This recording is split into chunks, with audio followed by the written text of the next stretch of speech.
नमस्कार सभी बड़े बुजुर्गों, सभी अभिभावकों, सभी माताओं और बहनों को मेरा सादर प्रणाम। मैं अरविंद किशोर आज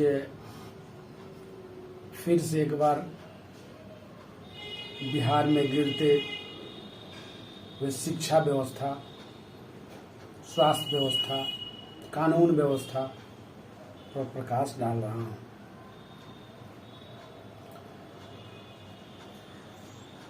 आज जो शिक्षा की स्थिति है बहुत ही दयनीय है और दिन प्रतिदिन घंटा दर घंटा शिक्षा की स्थिति भयावह होते जा रही है और इसके बारे में न कोई बोलने वाला है, न सोचने वाला है, न समझने वाला है। ये स्थिति उत्पन्न हो गई है। आखिर कौन सी ऐसी स्थिति उत्पन्न हुई है, कौन सी ऐसी व्यवस्था है, कौन से ऐसे लोग हैं जो इस तरह की व्यवस्था को कायम करना चाहते हैं, इस तरह से शिक्षा को, स्वास्थ्य को खत्म कर देना चाहते हैं, खासकर शिक्षा को खत्म कर देना चाहते हैं कि सभी लोग अनपढ़ जाहिल हो जाए। स्थिति इस तरह से उत्पन्न कर दी गई है कि आज ग्रामीण परिवेश में शिक्षा के लिए लोग कितना लालायित रहते थे पहले, लेकिन आज स्थिति ठीक उल्टी हो गई है। शिक्षा से किसी को कोई दूर दूर तक संबंध नहीं है। इस तरह की स्थिति उत्पन्न कर दी गई है। लोग केवल क्षणिक और निजी स्वार्थ में रात दिन लगे हुए हैं और इस क्षणिक और निजी स्वार्थ का कारण ही है कि शिक्षा की स्थिति इतनी बद से बदतर होते जा रही है और हम सभी हाथ पर हाथ रख करके बैठे हुए हैं। किसी को फुर्सत नहीं है कि अपने वर्तमान और भविष्य के बारे में सोचें। मेरा वर्तमान का क्या होगा, मेरे भविष्य का क्या होगा। स्थिति इतनी विकराल होती जा रही है। मैं तो कहता हूं ऊपर की सरकार जो है, केंद्र की सरकार जो है, एक सोची समझी रणनीति के तहत ये खेल हो रहा है ताकि सभी लोगों को पंगु बना दिया जाए, अंधभक्त बना दिया जाए, और बन ही गए हैं। नेशनल स्तर पे, राष्ट्रीय स्तर पे एक बहुत बड़ी साजिश चल रही है। इस साजिश को समझने की जरूरत है, इस पर विचार करने की जरूरत है और इस पर बोलने की जरूरत है। नहीं तो सबका वर्तमान और भविष्य खत्म हो रहा है और हो ही जाएगा। स्थिति इतनी बदतर हो चली है। खासकर ग्रामीण परिवेश के किसान के बच्चे जो ठेला, टमटम, खेती, अपना छोटा छोटा व्यवसाय करते हैं, उन लोगों पर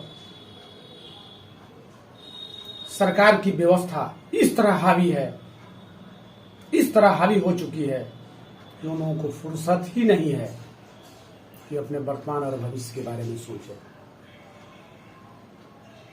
तो इसके लिए सबसे पहले काम तो करना ही होगा, जो भी अपना व्यवसाय हो करना ही होगा, लेकिन रोज प्रत्येक दिन कुछ न कुछ समय निकाल करके अपने वर्तमान और भविष्य के बारे में, भविष्य जो है आपके बच्चे हैं, उनके बारे में सोचने की जरूरत है, उनके बारे में समझने की जरूरत है और कुछ बोलने की जरूरत है।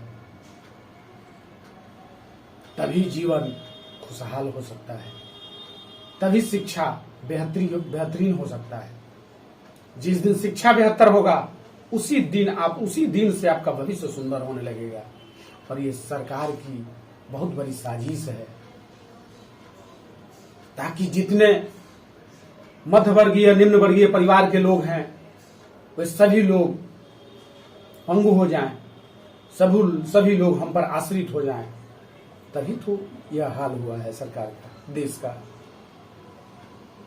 यह सरकार की साजिश है, यह नेताओं की साजिश है, ऊपर जितने बैठे हुए लोग हैं इनकी साजिश चल रही है। तभी तो हम और आप मौन धारण किए हुए हैं, तभी तो दिन प्रतिदिन शिक्षा की स्थिति बदतर होते जा रही है, स्वास्थ्य की स्थिति बदतर होते जा रही है, महंगाई चरम पे है, बेरोजगारी चरम पे है, कमीशनखोरी चरम पे है, भ्रष्टाचार चरम पे है। उसके बाद भी हम लोग मौन हैं।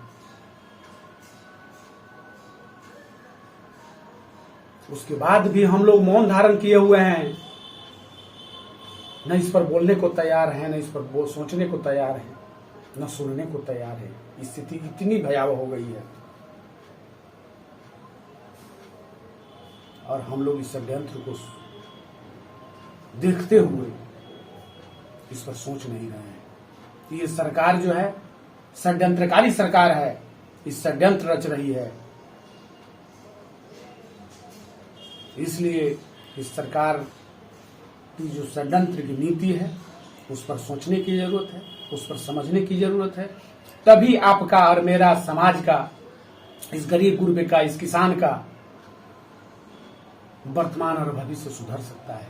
नहीं तो सरकार की नीति और नियत ऐसी नहीं है कि आपका भविष्य और मेरा भविष्य, किसान का भविष्य और नीचे तबके के लोगों का भविष्य संवर सके, सुंदर हो सके। इस सरकार की नीति है, यही नियत है।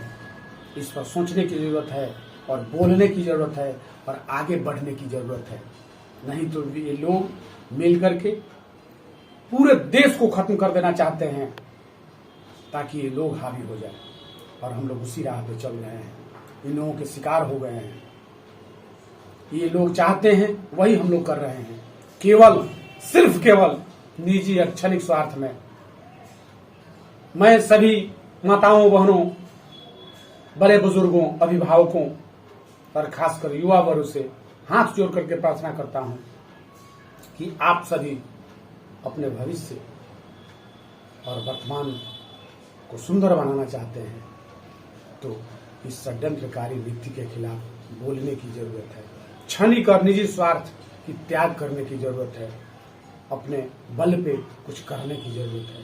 तभी हमारा और आपका भविष्य सुधर सकता है, संवर सकता है और ये सरकार की षड्यंत्रकारी नीति फेल हो सकती है। जब तक हम जगेंगे नहीं तब तक ये षड्यंत्रकारी नीति फेल नहीं होगी। इसलिए इस पर सजग रहने की जरूरत है और इस पर बोलने की जरूरत है। इसी के साथ मैं अरविंद किशोर आप सभी से विदा लेता हूँ।